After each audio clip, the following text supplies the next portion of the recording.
Hey everybody, thanks for joining me. Joe Brady here, and we're going to do another little fun generative fill in the new Photoshop. Now this is Photoshop 2024. If we go about Photoshop, you'll see it's version 25.1.0.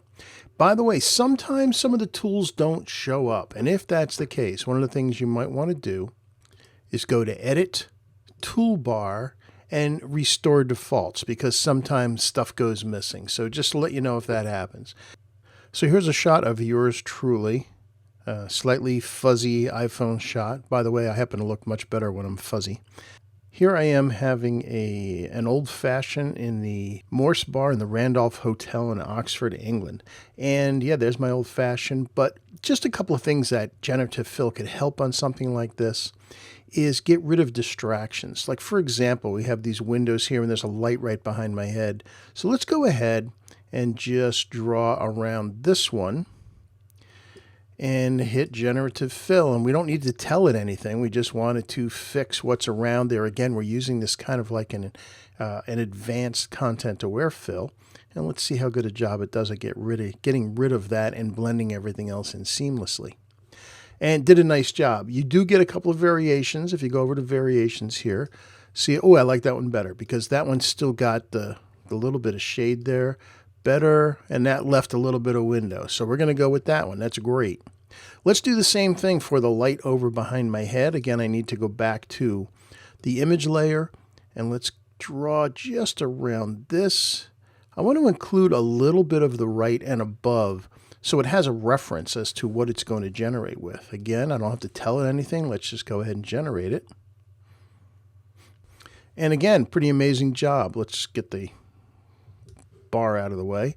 Let's see. There's that one and that one versus that one. I think I like that one better. That looks really good. And you think about, we started there and we're there. But let's have a little bit of fun while we're here.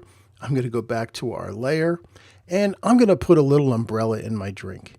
So let's kind of do the shape. I can make sure you have enough. Yeah, there we go. Something like that. And this time I'm going to type small. Let's make it yellow.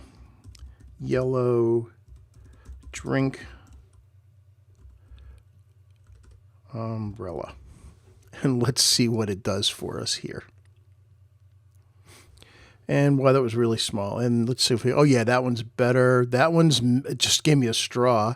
That one's too tiny. Let's go with this one. And actually that looks pretty awesome. So we've got our little small drink umbrella.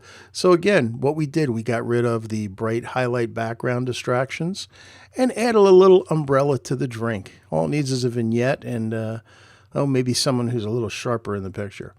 But that's it, just to get a little bit of fun, a little bit of real useful editing capabilities of generative fill as an upgrade to content-aware fill, and the ability to do something harmless like add a little umbrella to the drink. Hope you enjoyed that. Thanks for joining me, and I'll see you again soon. Bye-bye.